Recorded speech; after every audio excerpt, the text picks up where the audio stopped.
Time to wake up. It's Saturday morning. Find some milk and cereal. Grab a bowl and spoon. No, a bigger spoon.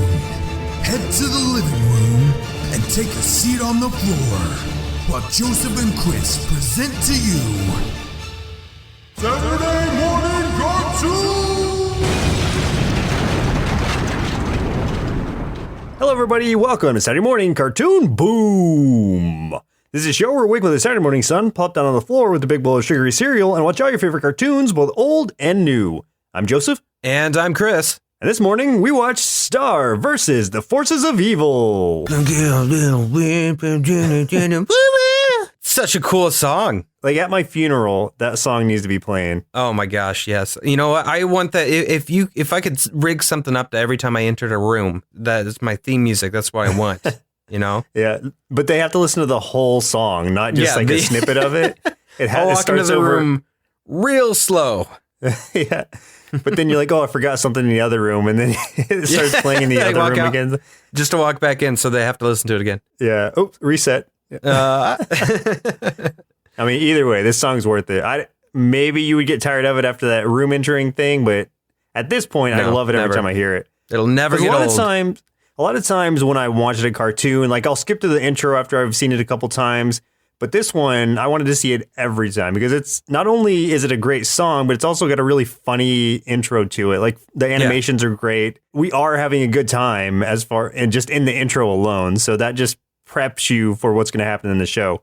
Yeah, I didn't skip this once. Like I had a great time listening to this. I mean, it's if you weren't paying attention when it played just a second ago, it's this cool chiptune music, and I love chiptune anyway. I love anything that sounds video game-ish, so I was hooked immediately. Oh, yeah, absolutely. Yeah, I figured it would be right up your alley, too, because it reminds me of some of the songs that you've made. Oh, yeah. Minus the vocals, at least the background music that was going on. Yeah, sure thing. So who suggested this to us? Oh, wait, this is the one you didn't know, like you don't remember, right? We have no idea. Like I usually have very meticulous notes on who suggests what and where they suggested it from, and if they recommended something. I have nothing for this one, so I don't know if maybe it wasn't suggested. Maybe it just naturally formed on our list, and people voted it up, or maybe it wasn't even voted up. Maybe there was divine intervention, and it just showed up at the top, like maybe the first day it dropped in. I have no idea. We don't know what happened.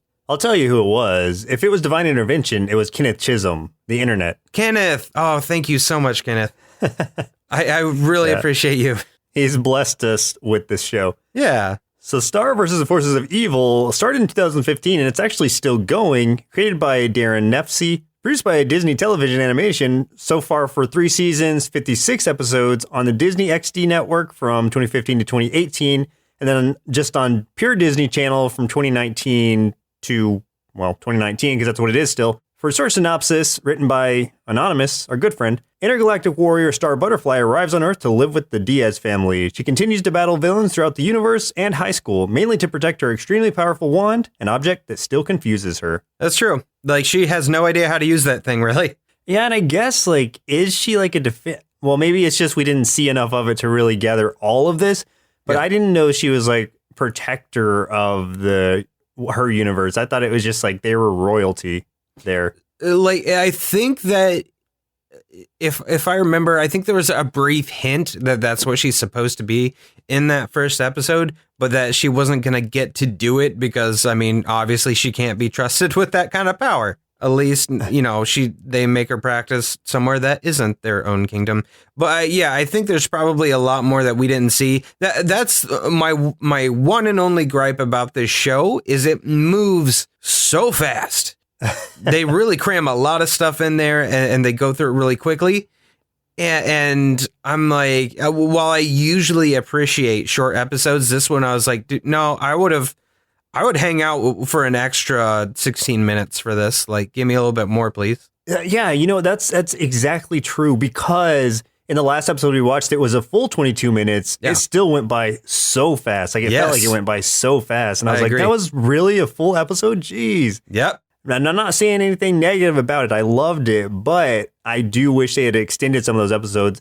And again, like you, I like those 11-minute episodes usually, and people can fit enough in them to where they stretch out. But this seems kind of like it goes at a really fast pace, and the episodes are so short that it feels like it. Like you're barely there for like 5 minutes, it feels like, and it's done. Exactly. The complaint is an interesting one because it's not like it's like, oh, it was too long or whatever. It's like, yeah, you didn't give me enough. We wanted more. Yeah. So who are some of the actors who played in this show?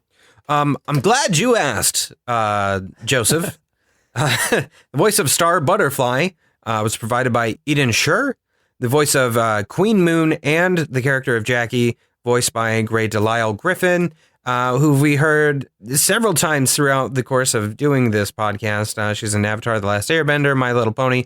And, well, I mean, if you think of it, she's probably in it, to be honest, at least as a cameo or something. She's always in this stuff. The voice of Marco Diaz was provided by Adam MacArthur. The voice of Ponyhead, yes, there is a character that's just a floating pony head. That name is exactly what it sounds like. Yeah, it's just what it sounds like. Was Jenny Slate, who I saw her face and I'm like, who is this? She looks familiar. And I was looking through her stuff and I'm like, I don't know who this is. Until I saw she is the character of Mona Lisa, which is Jean Ralphio's sister from Parks and Recreation.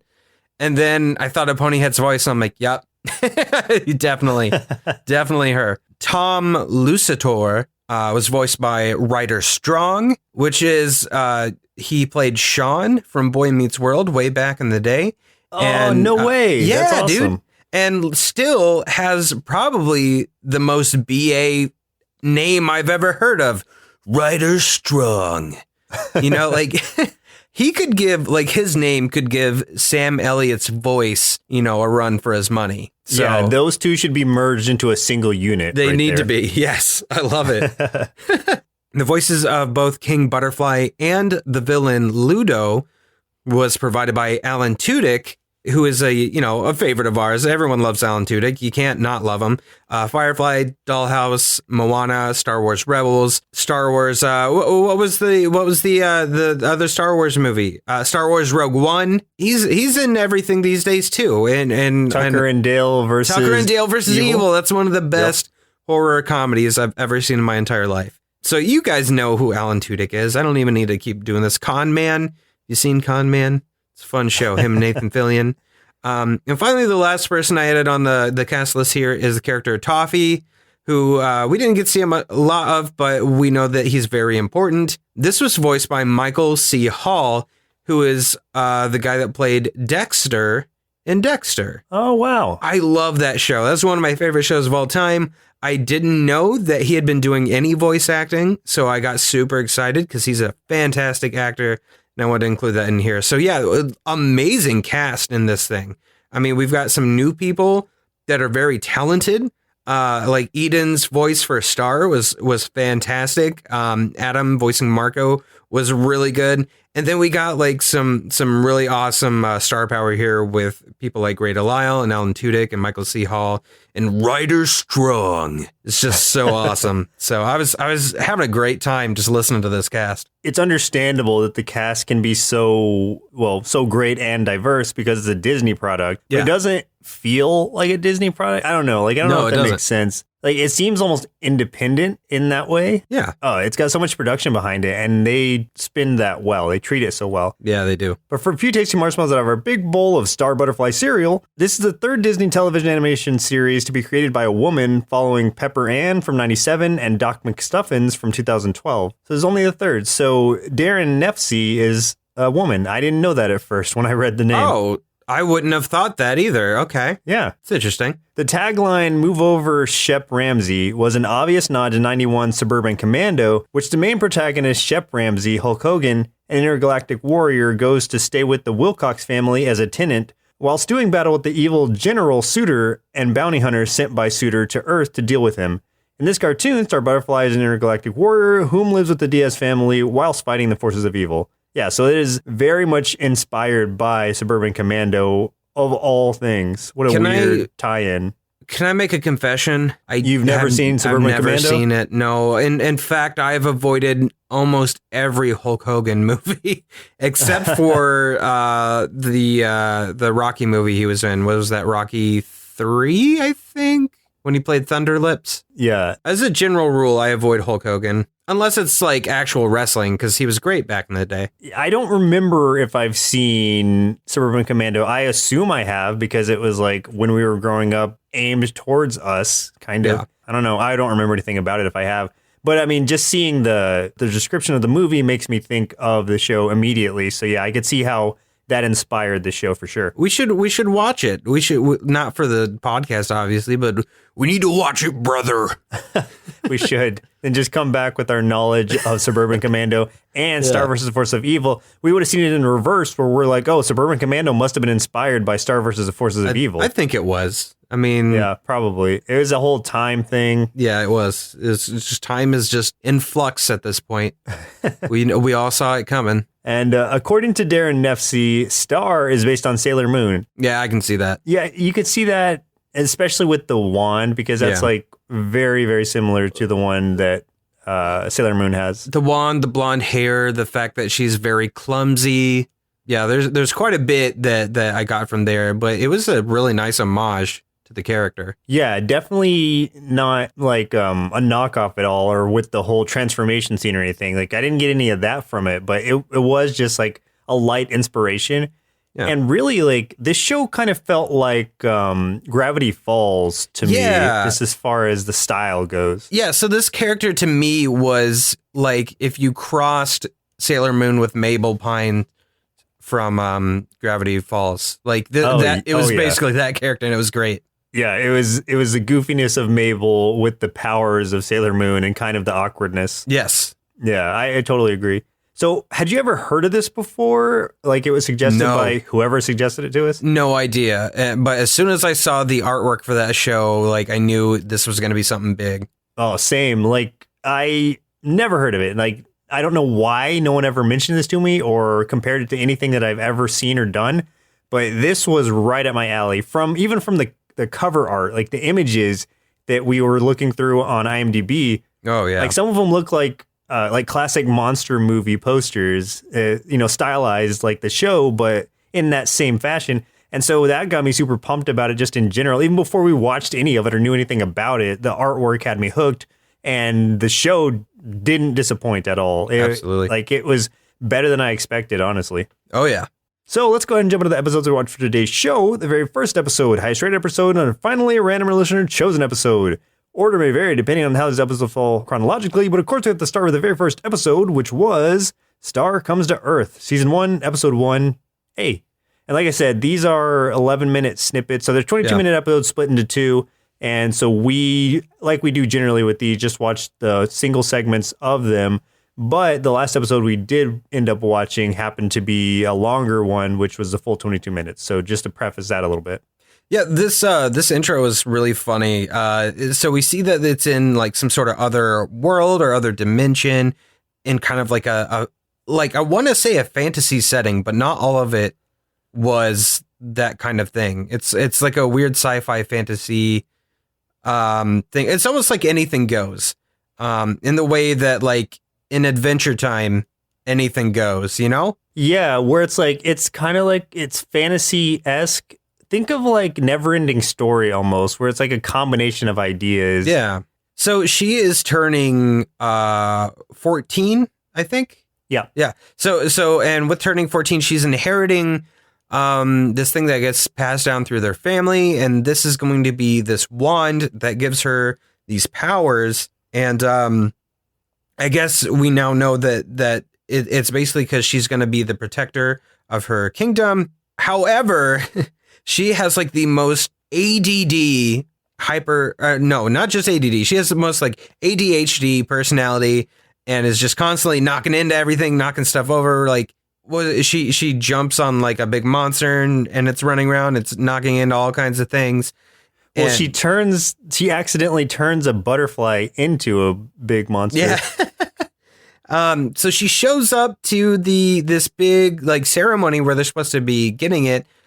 And you can tell her parents are like, oh, I don't know about this. They give her the wand and they're telling her, that she's got to, be careful with this power. And immediately cuts to her standing outside a village that's burning down. And she's like, oops. So then the whole thing is, okay, you aren't ready for this. And she knows she's going to get sent somewhere. She thought she's going to get sent somewhere that's going to be more of like a punishment, but instead she gets sent to Earth, where they say, hey, you know what, you can practice your skills and it'll be a little bit more safe for us. Not necessarily safe for the Earthlings, but yeah. So I like how they travel between dimensions, where they get scissors and they like cut through the air, and it cuts like a literal rift into the air that you can pass through. Yeah. And I just thought that was cool. I really, really liked that for some reason. That was an interesting way to even start off this episode, or I guess start off the series by sending her to Earth in that fashion. And it's a weird, I guess I didn't fully understand how Earth was safer for her, or maybe they're just like, it's safer for you because there's no, monsters or whatever there. Yeah. But with very little regard for Earth itself. Oh, yeah. Because I don't think they were considering like Earth's safety. Yeah. They were just like, obviously that kingdom has a lot of enemies, like all these monsters and stuff that work at the behest of Ludo. And I guess they were like, okay, she can go here. She doesn't have to worry about getting attacked, and she's not going to destroy our kingdom in the process of her training. So we'll send her to Earth. She can mess up Earth. That's fine. That'll be funny. We can talk about that later.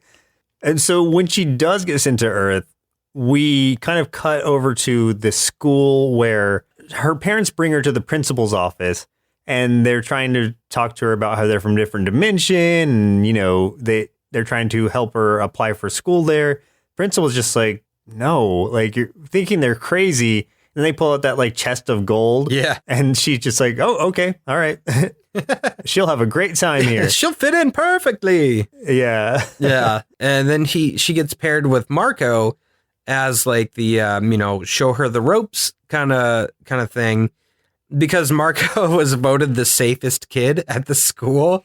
And he's so sad. Like, he does not like that. Like, he's trying to pretend like he's a rebellious kid or something like that. It's really funny. So when they call him to the principal's office, he's like so excited about it. He's like, yeah, guess who got called to the principal's office? Guess I'm not so safe. And then when she talks to him, he's just like, Marco, we're choosing you to take her under your wing, or to take care of her or watch over her, because you're the safe kid. And he's telling Star, I think, that he's a misunderstood bad boy and things like that. Yeah. But then he immediately counteracts that by telling her to be careful when she's crossing the street and stuff. Yeah.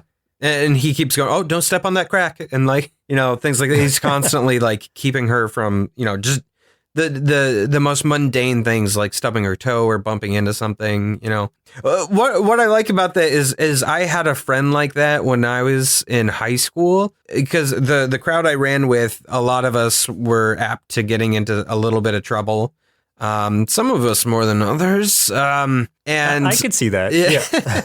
And my friend Drew, my parents were just like, well, if you're with Drew, we don't even have to worry, because he had that rep. He was the safe kid. So it was kind of like any trouble I would normally get into if he was with, they're just like, oh, no, it's fine now. He pretty much cancels out anything stupid they're about to do. So Drew was a kid who you're just like, hey, Mom, going to Drew's when you're going out to do something bad. Oh, yeah. And then Drew would be the kind of person who you just call him hey, if my mom calls, tell her I'm with you.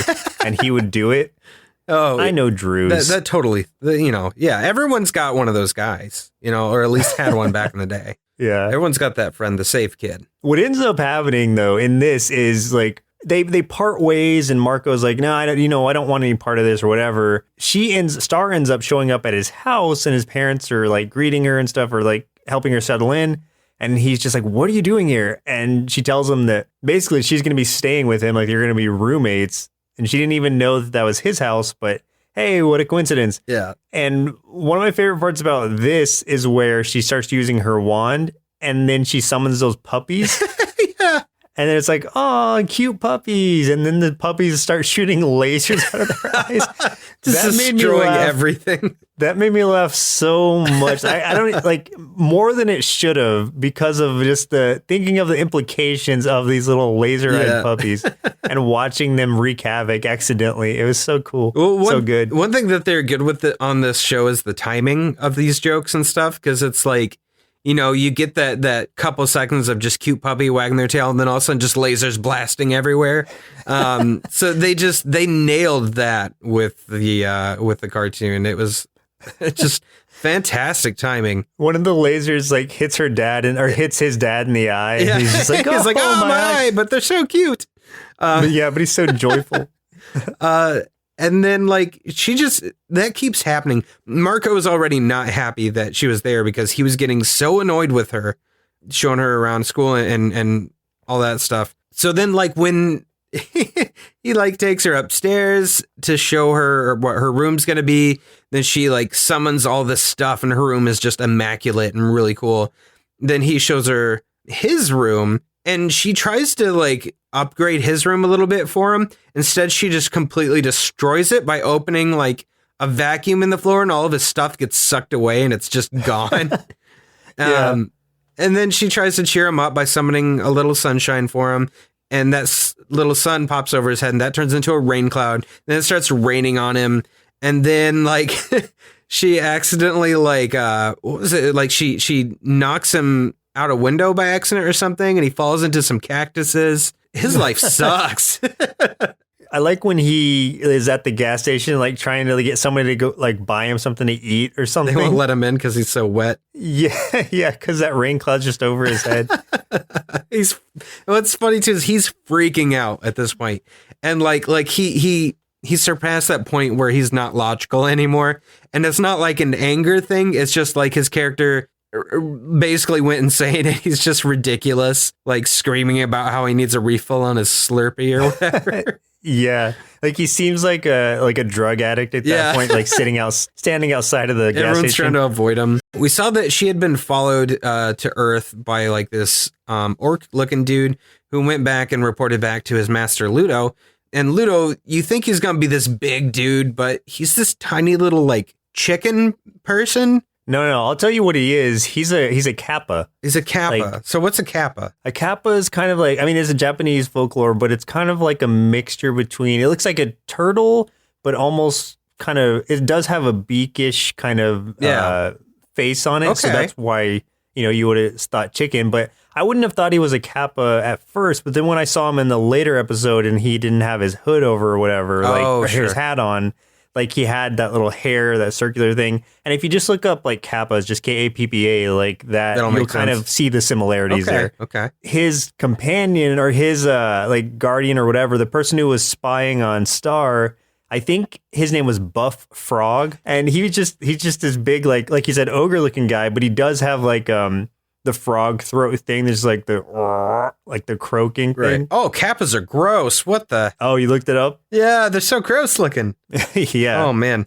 So fun tidbit. So Buff Frog is voiced by Fred. I think it's pronounced Tatasciore. I don't know. Soldier 76 from Overwatch. Oh, okay, nice. Yeah. At a certain point, you also see the laser puppies again, and yes, like they're still shooting the laser out of their eyes, but they've been doing it for so long now that they're just kind of ignoring them. Yeah. But you can see like all these little like holes and spots in Marco's pants where they've been lasering. That's great.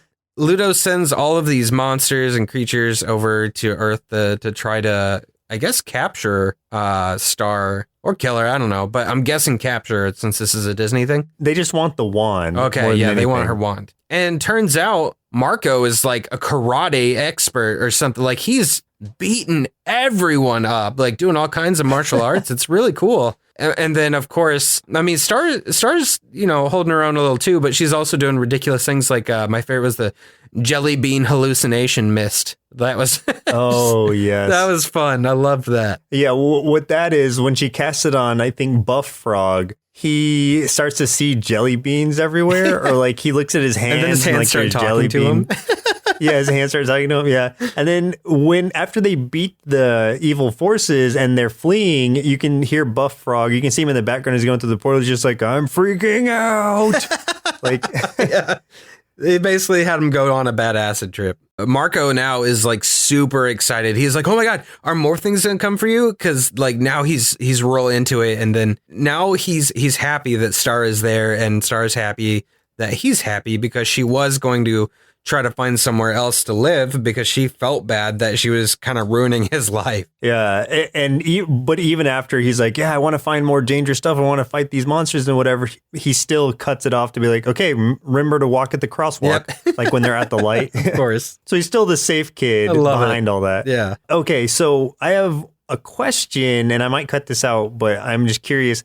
So Forces of Evil, the acronym is FOE. Oh. Was FOE always an acronym, or is FOE an actual word too? FOE is an actual word. Okay, because I was just like, Forces of Evil, like you hear that sometimes, and I'm like, has that always just been what FOE has been? Let me see. No, so it's an actual word. It just means enemy or opponent. Okay, so it's just convenient that Forces of Evil is also FOE. Yeah.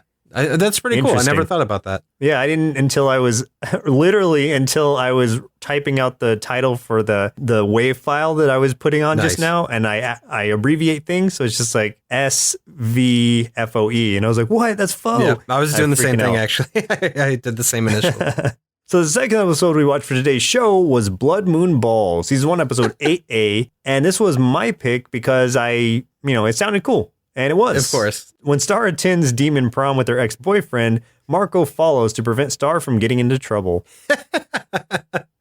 This is ridiculous. This might have been my favorite episode of everything. But it was really funny. But this fell into that thing that made me upset in that there wasn't enough of it. Like it needed to go longer than that. Oh yeah. But I still had a good time.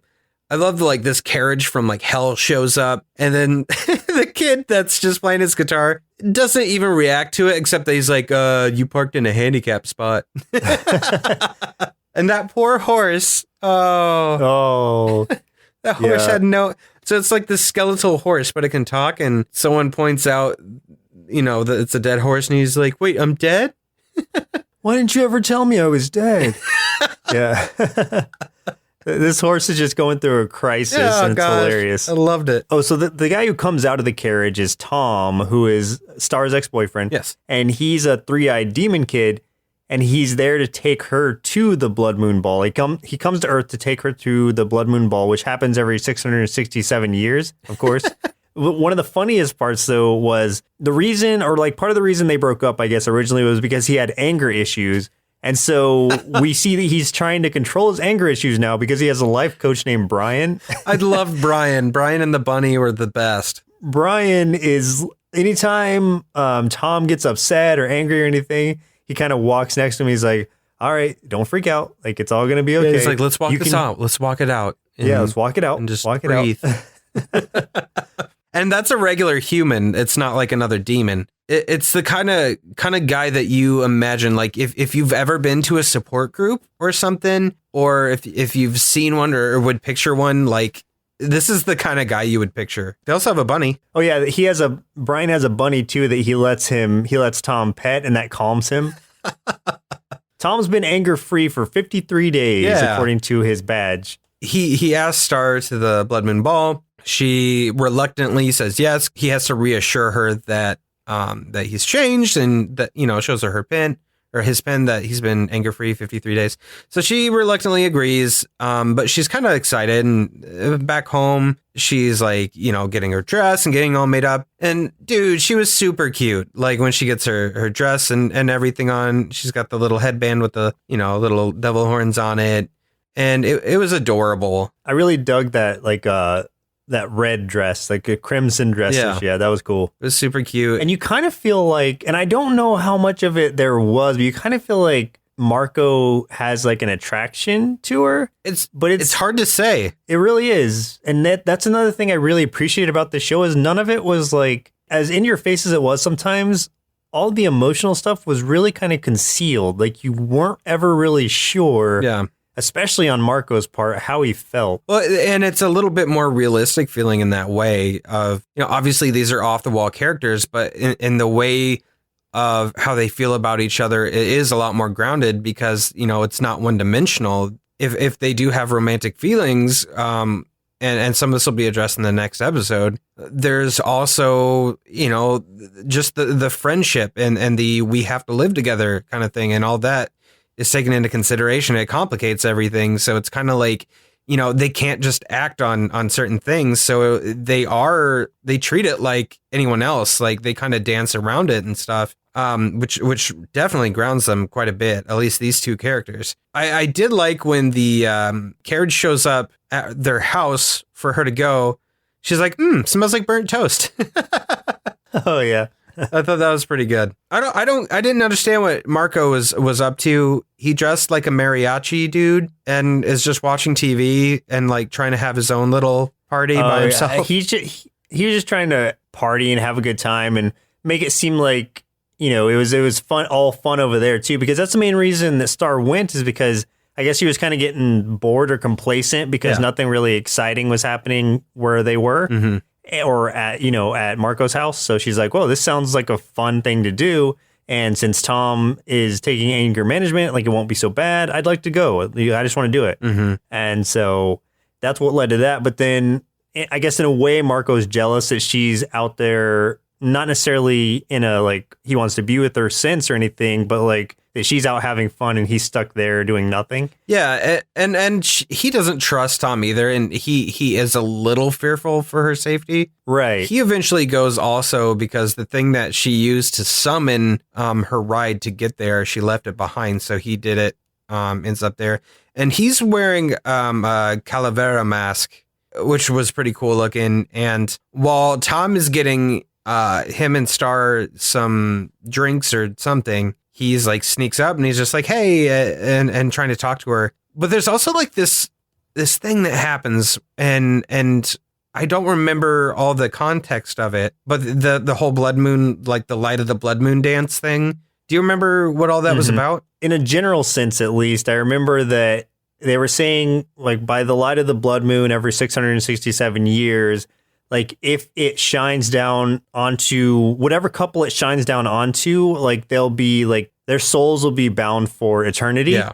And so Tom wanted to set it up to where he and Star's souls were bound together, but at the last minute, like he didn't like the song that was playing or something, or it's like it's not the right song, and so he goes off to get the song changed, and that's when Marco, still wearing his mask, comes in and starts dancing with Star. Yeah. And she's very, she's just there to have fun anyway, so she's just dancing with them, not thinking about it. She didn't know it was him at first. Right, yeah. And then, like, the blood moon starts to shine down on those two. Here's where I'm a little foggy on it. I feel like it started to take effect, but then didn't get to complete the ceremony because Tom kind of knocked them out of the light, and then it closed. Yeah, I think you're correct there, because as soon as they did get knocked away, that light did go away.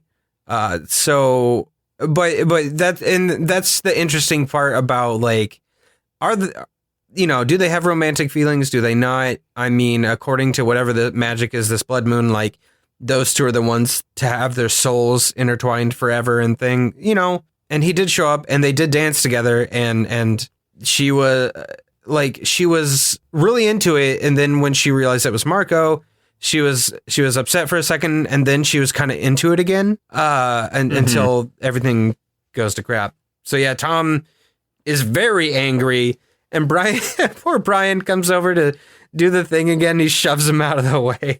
Yeah, he's like, out of the way, Brian. Yeah, Star ends up having to freeze him in his rage, and then his anger badge goes back to 0 days, and she and Marco warp back to Earth. And she's upset with Marco, saying that, he doesn't trust her to do things by herself. She doesn't need a hero. She needs a friend, et cetera, et cetera. And then it calms down, like it dissipates a bit because she's just like, it wasn't so bad. At least now I know you can dance. Yeah. And then they start going on in this thing. And this is where I feel like maybe the blood moon thing kind of came in. Yeah, I think so too. They started to kind of jinx each other by saying the same things, or it's like, almost like saying identical things to each other. And I don't know if that was just a natural thing that they would have done, but they even commented that was a new thing. So Yeah. it makes me think that the moon had partial effect. And it was like full sentences and stuff. It wasn't just like one word or something, and it kept going. So yeah, I do think that I think that was our hint that their souls are intertwined, at least partially. Like they are meant to be something. Right. But we just get a taste of that and not like a full like description of what their relationship is and whatever. And that's what I appreciate about it. Again, because it's not all in your face with it. It's like leaving you up to make some assumptions. And then she screams for him to go get some nachos. Oh, yeah. No, go make me some nachos because apparently he's like a nacho making pro. Yes. Oh, dude, I really want nachos now. So the last episode we watched for today's show was Starcrushed, season 2, episode 22. This is the highest rated episode. And to take her mind off her strained relationship with Marco, Star ditches the Diaz's summer break party to join her friends in a much more dangerous event. I mean, that covers a very small portion of it, but I guess it's a good start. So, like, one thing I can bring up really quick, and this is something that we didn't see, but it's very obvious that something had happened between her and Marco before this episode, and that something was it was revealed that she does have romantic feelings for Marco, and Marco did not respond the same way, at least did not respond the way she was hoping. And now things are really weird. And Marco, I think, is dating this other girl, Jackie. They start out at this party and she sees him and Jackie talking and she's very obviously not happy about it. She walks over and is kind of trying to interrupt the conversation. And they're really awkward together, just Star and Marco talking. And so it's kind of sad to see that happen between the two of them. Yeah, that's a familiar feeling back from grade school. I don't know what year specifically, but I know at one point that I revealed that I had a crush on some girl I was friends with, and it just made it real awkward from that point forward. And it's like I get it, but you don't understand that when you're so young, and you're just like, I just want to like express my feelings, and it's going to happen exactly like I think it is in my head. And then it doesn't. And it's downhill from there. Yeah. And then she kicks you in the shins and she says to stay out of her life. And then she convinces her parents to move away. And you write her letters and she sends you back the burned remains of those letters in a manila envelope. All of those things. Yeah, that happens to everyone in that exact fashion. Everyone has been there, I know. So she calls up a bunch of her friends. One of them is Ponyhead. And then they go to this other party that I guess is, I don't know exactly where it is, but it's with more of her type of friends, like, you know, people that may not necessarily all be human. Yeah, it's a interesting soiree, I guess. It is an after school event, or like it's summer vacation now. Yeah. On this rooftop, they're literally burning homework from the previous year. Yeah. And so there's just a big barrel fire there. They're just throwing homework in. That just sounds fun. I wish that was like a school tradition that I had, because that would be great.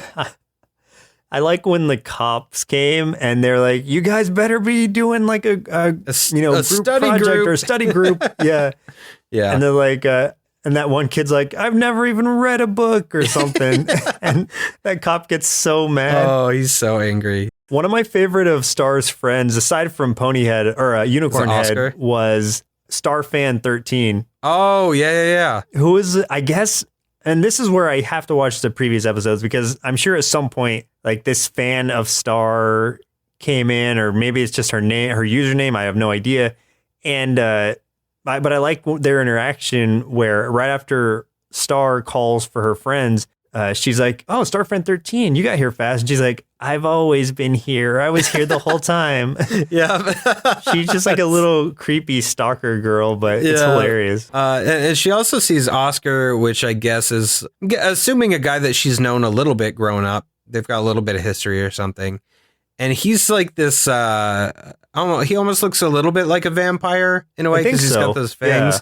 He's playing guitar and just kind of lounging and stuff. And he's just this weird dude, voiced by John Heder of Napoleon Dynamite fame. Oh, and okay. When he's like, talks about like, he was focusing on his music and he plays the guitar. It's terrible. It's so bad. Yeah. And that made me laugh because I was expecting it to be something like, you know, the theme song music or something. I thought that was going to be kind of the tie-in. No, not at all. It was awful. Someone throws his guitar. How did it happen? He was like swinging it around and stuff, and then it goes into the air, and then it just keeps going. It doesn't come down. But I love his conversation with Star, where he's like, "You think it'll go to the moon, or you think it'll go to Mars?" And she's just like, "No, probably not. Yeah, I'm pretty sure it's not." And then he's like, "What are you even saying?"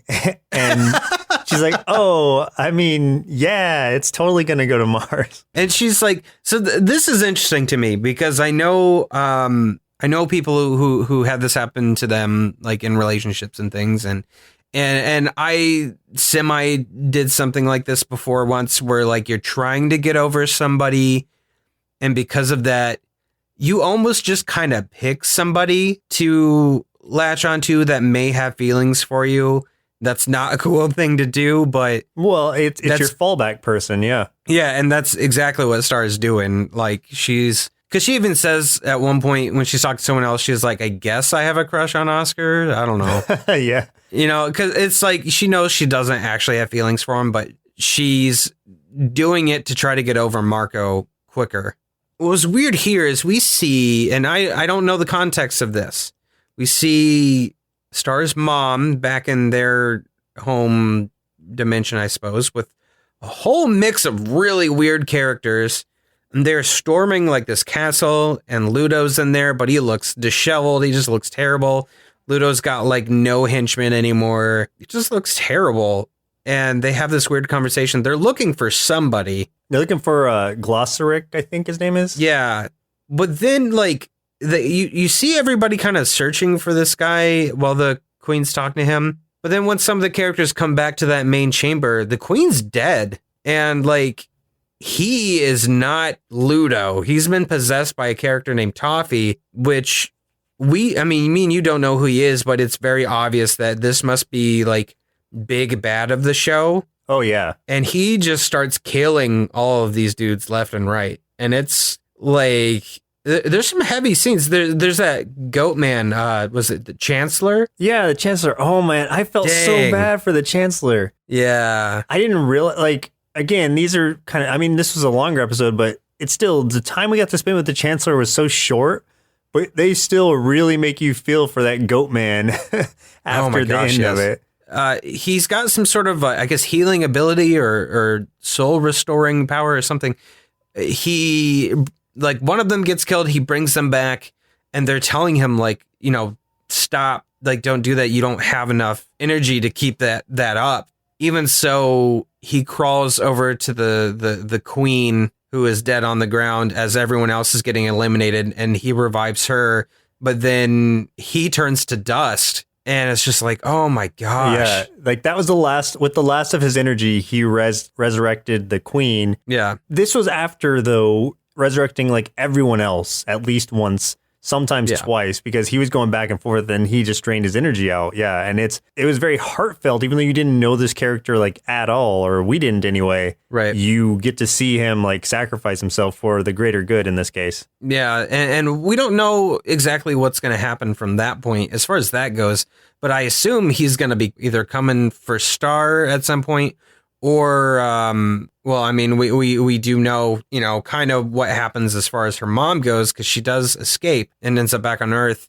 One thing, just a little levity real quick. In typical Star fashion, at one point she summons a Sparkle Kitten fireworks shower, but then all the kitties go feral after start attacking everyone. Yeah, like everyone's all excited about the kitties fall from the sky, and then they start landing on people and like scratching them and hissing, and biting everyone. Yeah. Star like goes inside, and she's trying to reconnect with Marco, and she lies. She's like, I don't really have a crush, blah blah blah, and I think I got a crush on Oscar, and I just want to enjoy my summer, and I want it to be like it was. I just want to be friends. So they kind of have a little bit of like a, you know, things are going to be fine. Well, then Star's mom shows up. Is basically, this is interesting, and this is how we know that whoever Tavi is must be bad. because she's saying we have to run, like we have to get out of here. And she's like, no, like, pleading, like, I can't do this. Like, this is summer vacation. I have these plans. I need to be with Marco and all kinds of stuff.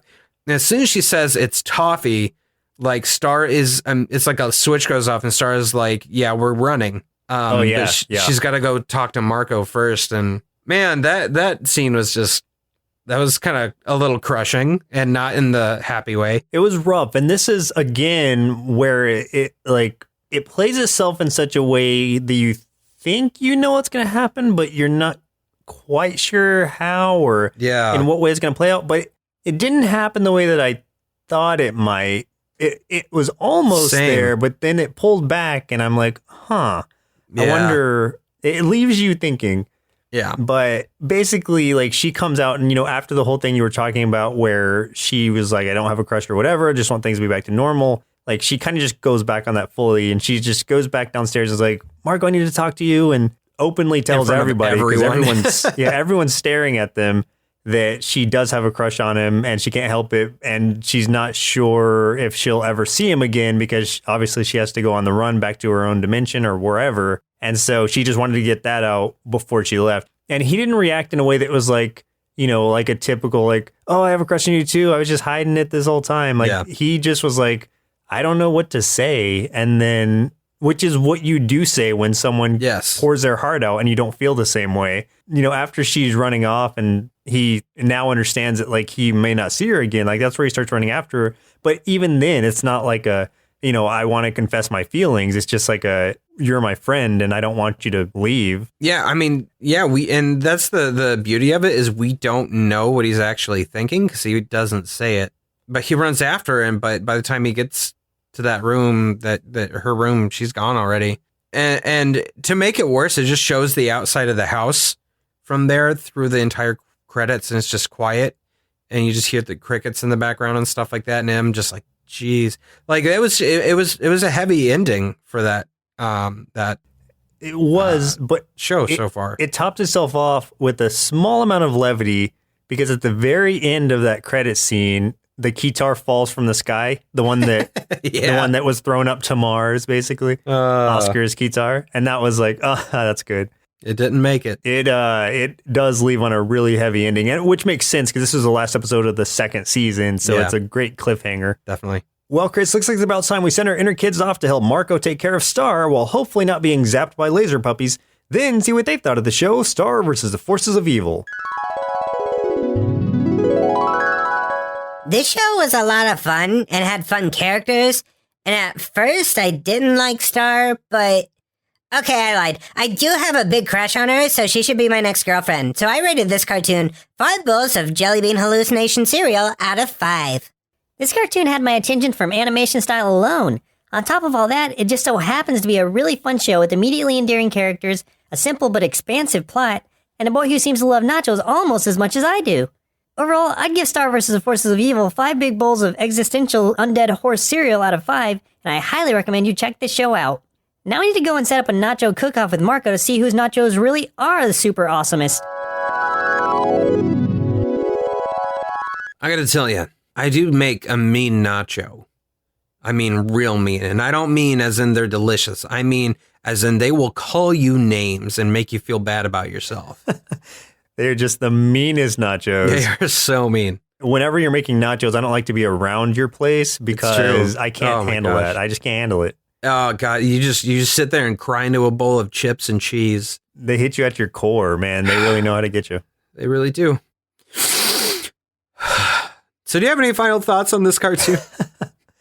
What can I say that we didn't already say? It's great. It's definitely, even if you haven't heard of it, which I wouldn't be surprised because it doesn't seem like it's been really advertised much. Not that I keep up with Disney cartoons all that much anyway, but it seems like at some point someone would have been like, hey, watch this show to me because I love Steven Universe. I love Gravity Falls, and people know this. And yet I feel like this has been held back from me for some reason.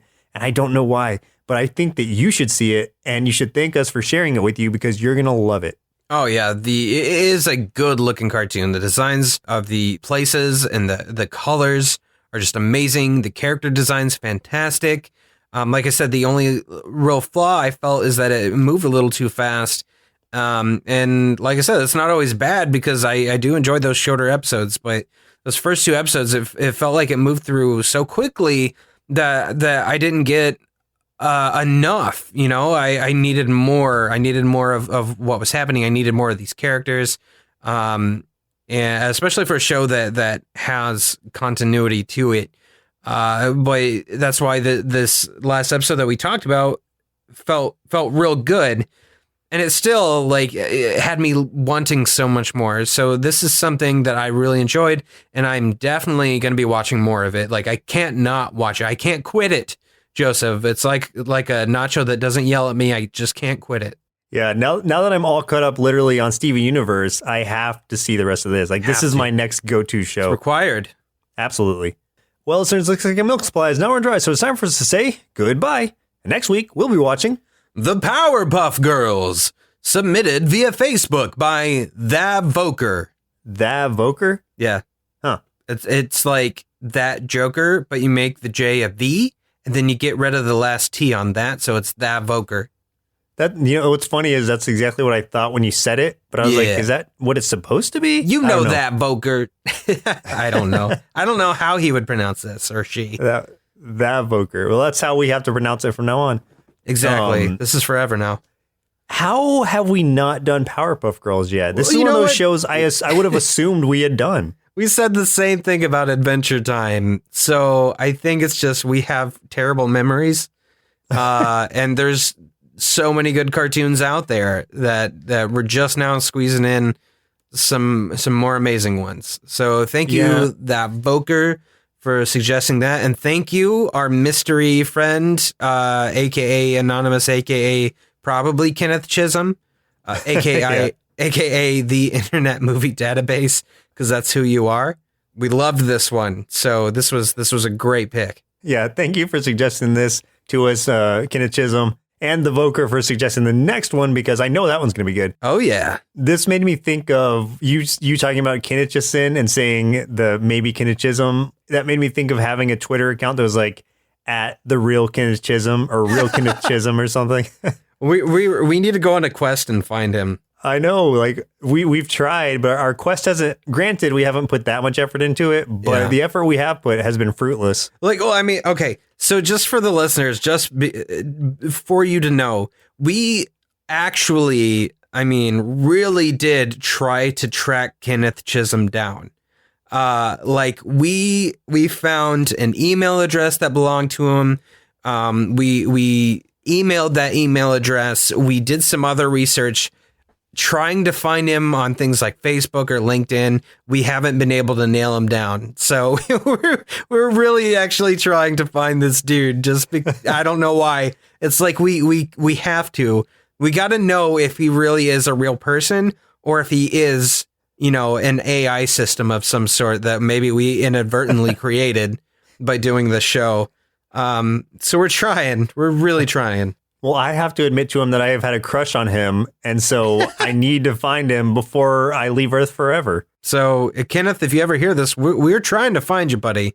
So drop us a line. Does anyone say drop us a line anymore? I don't know. Send us an email or a tweet. How about that? Or if anybody knows or has a way we can, expedite this, please share. Knowing that he might actually be an AI of some sort or some kind of computer.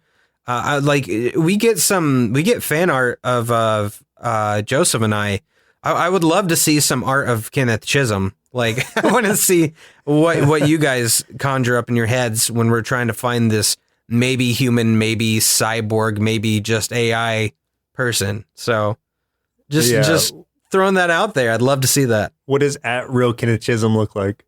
Yeah. Well, once again, I'm Joseph. And I'm Chris. And we'll see you next Saturday. I'm a real boy. Me too. Presented by Nerdsloth, a place for lazy nerds. If you like what you heard, consider donating at patreon.com/nerdsloth so we can continue bringing you quality shows. Be sure to also leave us a review and share your favorite episodes and clips on social media. If you're looking for more content, visit us at nerdsloth.com.